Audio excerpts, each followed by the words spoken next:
देखिए भैया, हम गायक विपुल बिहारी इस सावन के पावन महीना में सब भक्त कमरिया लोग के, सब कमरिया बम के प्रणाम करतनी। ए भैया, जैसे वो हमारे हर कैसेट के प्यार दीहनी हाँ, दुलार दीहनी हाँ, ठीक से सुननी हाँ। और सही भैया, फिर इस सावन महीना में कामर भजन लेके आइल बानी जा, जौना हमारा सपना कैसेट से आ रहल बा, जिनका संगीत हमारा राजेश भैया दिहनी हाँ। ए चाचा, ए चाची, इकरा भी तन ठीक से सुनम और तन दिल से तनी आशीर्वाद दे। हमारा और कुछ न चाहिए, बस लोग का आशीर्वाद चाहिए। ऐसा लोग आशीर्वाद दे ही कि हम फिर लोग के भजन सुनाते रहीं, गाते रहीं, लोग सुनते रहीं। जय भोलेनाथ।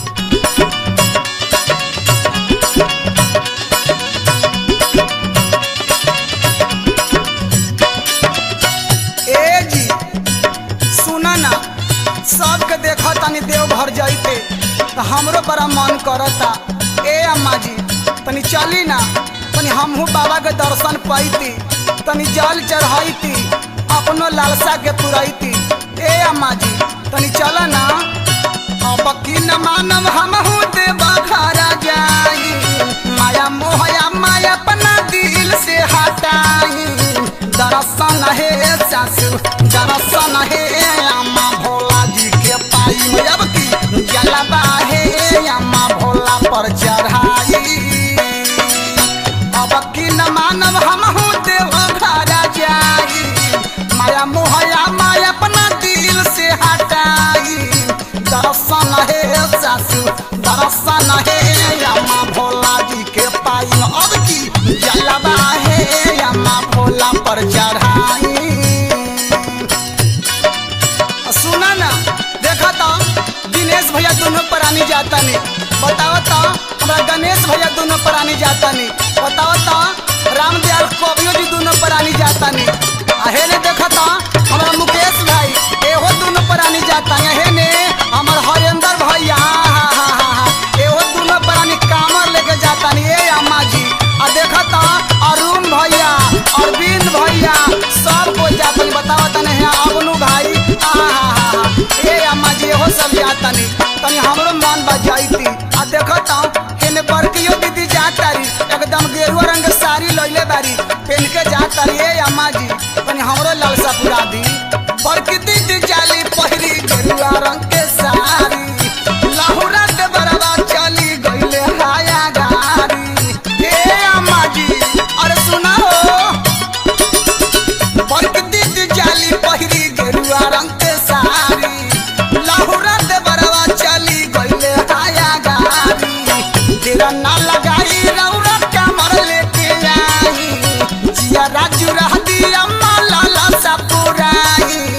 दर्शन है सासु, दर्शन है अम्मा भोला जी के पाई। अब की जलवा है सासु भोला पर चढ़ाई।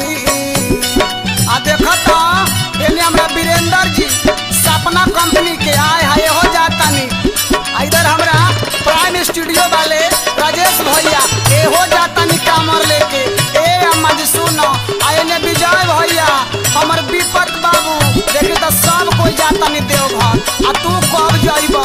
ए बूढ़ी, अरे बात माना हो, हमरा ई नैहर से लालसा लागल रही कि तनी हमहू देवघर जाइती, और तनी बात मान। ए अम्मा जी, तनी लालसा पूरा दा।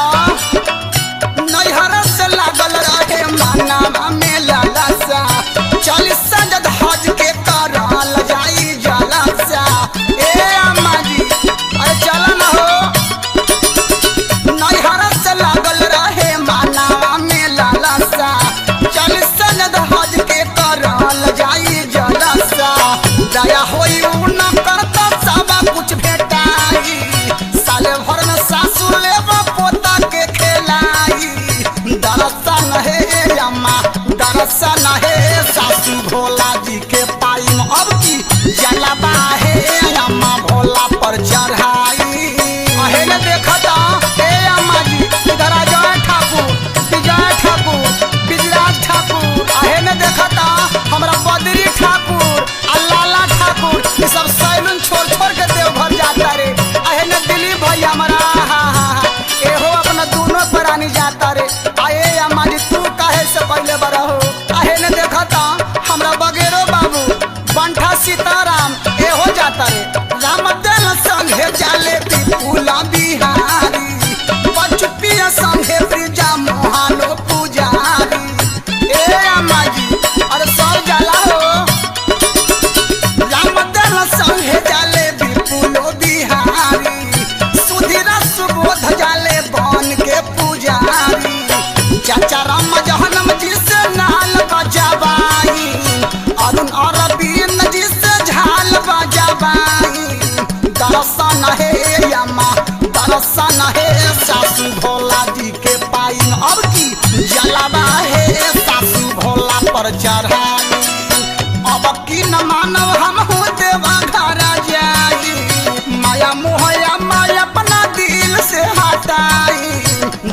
दर्शन है अम्मा दर्शन है सासू